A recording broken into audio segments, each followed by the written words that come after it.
And to the point of business software systems causing confusion rather than clarity, and as the example you've just used, I would compare it to the same way. If you imagine you're driving in a car and three things are shouting different speeds at you, and which one do you which one do you believe? And it's a dangerous situation. And it's a dangerous situation. How do you make a decision? Not more dangerous than a business going in the wrong direction. Pretty much the same amount of danger. Pretty much the same amount of danger. Yeah.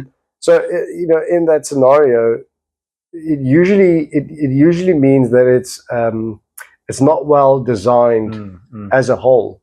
It usually happens when you start off. Oh, I need a website, and you start building your website, and whoever is on your team or whoever you use has got a certain application that they want to use, and then you grow to a stage where you realize you need inventory management, or you're struggling with keeping track of the amount of inventory that you have on hand, and then you use that, and then you realize, oh no, suddenly I'm struggling with product availability or reordering, and then you've got a tool for that. So it's kind of like this growing pains that result in different tools, but they weren't well thought out from the get-go. Yeah. So that's why I say a lot of times is they work independently, but they weren't designed as a whole. If you to use the car example again, if you think about in engineering, they used to say, if you want to put a turbo on a car, you design the engine around the turbo. Yeah. And the reason for that is because it generates so much heat that you have to use different materials of your engine. You can't just take a standard engine and suddenly increase the compression ratios, and so you have to. So the joke is you design your engine around your turbo.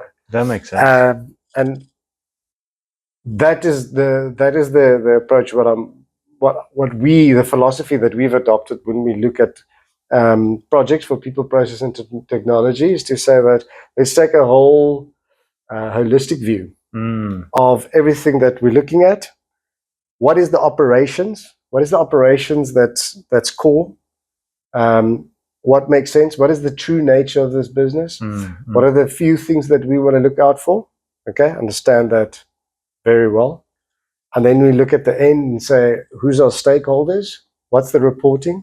What's the reporting requirements?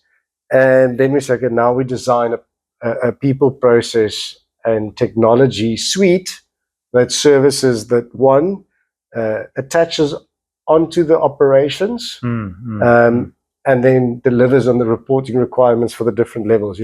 Marketing has got a different reporting requirement than shareholders. Then the executives have got a very different reporting requirement. So it really is about taking a holistic approach in designing that business software suite so that it doesn't create that confusion.